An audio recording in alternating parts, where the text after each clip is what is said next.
श्री राजय्या प्रभाकर गज्जम यांचे Prabhakar steel building व घर बांधकामसाठी लागणारे नामवंत कंपनीचे स्टील व सिमेंट आणि इतर सर्व साहित्य मिळणारे एकमेव ठिकाण म्हणजे प्रभाकर स्टील। पत्ता मुख्य शाखा MIDC industries area Lifeline Chemical समोर, दुसरी शाखा MIDC industries area Speed Readymade Anantatara lawn समोर, अक्कलकोट रोड, सोलापूर। संपर्क क्रमांक 9423591259 व 8087551679। सकाळपासून जोर धरू लागलेली आहे। त्याच्यानंतर कुठेतरी प्रशांत जगताप हे नाराज झालेत आणि राजीनामा त्यांनी सुपूर्द केलाय, अशा पद्धतीची माहिती सुद्धा समोर येते। काय तथ्य आहे याच्यामध्ये? राजीनाम्याचं मला काही माहिती नाही, कारण का माझ्याकडे तर राजीनामा आलेला नाही किंवा शिंदे साहेबांकडे प्रोटोकॉल प्रमाणे यायला पाहिजे। शिंदे साहेबांच्याकडून मला काही कळवण्यात आलेलं नाही, त्याच्यामुळे राजीनाम्याबद्दल मला एकतर काहीच माहिती नाही। मी मीडियातूनच ऐकते, हा पहिला मुद्दा।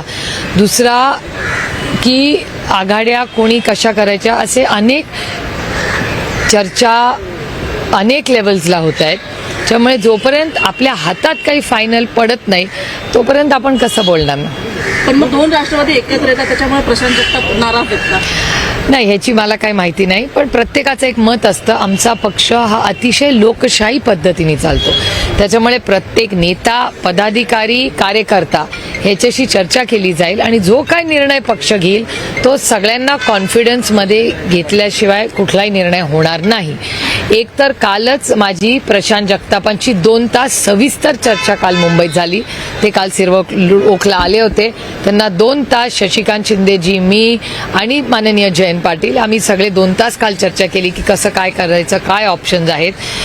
काँग्रेस पक्षाची तुमच्या चॅनलवर मी पाहिलं, तुमच्या सगळ्या चॅनलवरती बातमी पाहिली की काँग्रेसमध्ये बंटी दादा पाटलांशी अजितदादा पवार बोललेत असं चॅनल्सवर आलं आणि त्याच्यामुळे त्यांच्यामध्येही काही चर्चा चालली आहे, पण काही फॉर्मल प्रस्ताव हा माझ्याकडे कुठल्याच पक्षाचा आलेला नाही।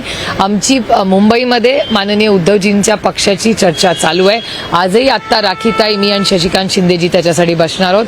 पुण्यामधून अनेक बातम्या तुमच्याही चॅनल्सकडून येत आहेत, चर्चा अनेक ठिकाणी चालल्या आहेत, पण महाविकास आघाडीचा सीट वाटप अंतिम टप्प्यात आहे आणि त्याचबरोबर अजित पवारांकडचे काही लोक, आमच्याकडचे काही लोक, अशा सगळ्यांच्याच अनेक चर्चा चाललेल्या आहेत। शेवटी अनेक वर्ष आम्ही एकत्र काम केलेलं आहे, ओळखी, नाती गोती ही असतातच आणि हे कार्यकर्त्यांचं इलेक्शन आहे, हे काय माझं वैयक्तिक इलेक्शन नाही।